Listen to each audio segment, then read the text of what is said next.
भक्ति करते समय मन शांत रहना चाहिए और सभी तरह के बुरे विचारों से बचना चाहिए। जो लोग इस बात का ध्यान रखते हैं उन्हें भगवान की कृपा मिलती है। इस संबंध में एक लोक कथा प्रचलित है। कथा के अनुसार पुराने समय में दो संत एक साथ रहते थे। दोनों की भक्ति का तरीका अलग अलग था। एक संत दिन भर तपस्या और मंत्र जाप करते रहता था, जबकि दूसरा संत रोज सुबह शाम पहले भगवान को भोग लगाता और फिर खुद भोजन खाता था। एक दिन दोनों के बीच झगड़ा होने लगा कि बड़ा संत कौन है। इस दौरान वहां नारद मुनि पहुंच गए। नारद के दोनों संतों से पूछा कि किस बात के लिए लड़ाई कर रहे हैं।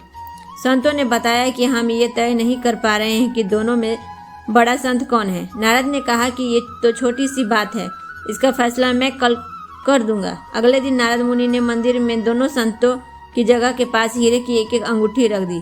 पहले तप करने वाला संत वहां पहुंचा। उसने एक अंगूठी देखी और चुपचाप उसे अपने आसन के नीचे छिपाकर मंत्र जाप करने लगा। कुछ देर में दूसरा संत भगवान को भोग लगाने पहुंचा। उसने भी हीरे की अंगूठी देखी, लेकिन उसने अंगूठी की ओर ध्यान नहीं दिया। भगवान को भोग लगाया और खाना खाने लगा। उसने अंगूठी नहीं उठाई। उसके मन में लालच नहीं जागा, क्योंकि उसे भरोसा था कि भगवान रोज उसके लिए खाने की व्यवस्था जरूर करेंगे। कुछ देर बाद वहां नारद जी आ गए। दोनों संतों ने पूछा कि अब आप बताइए कि हम दोनों में बड़ा संत कौन है।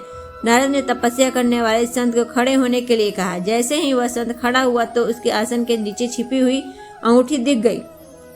नारद मुनि ने उससे कहा कि तुम दोनों में भोग लगाकर खाना खाने वाला संत बड़ा है। तपस्या करने वाले संत में चोरी करने की बुरी आदत है। उसने भक्ति के समय में भी चोरी करने से संकोच नहीं किया, जबकि भोग लगाने वाले संत ने अंगूठी की ओर ध्यान तक नहीं दिया। इस कारण वही संत बड़ा है।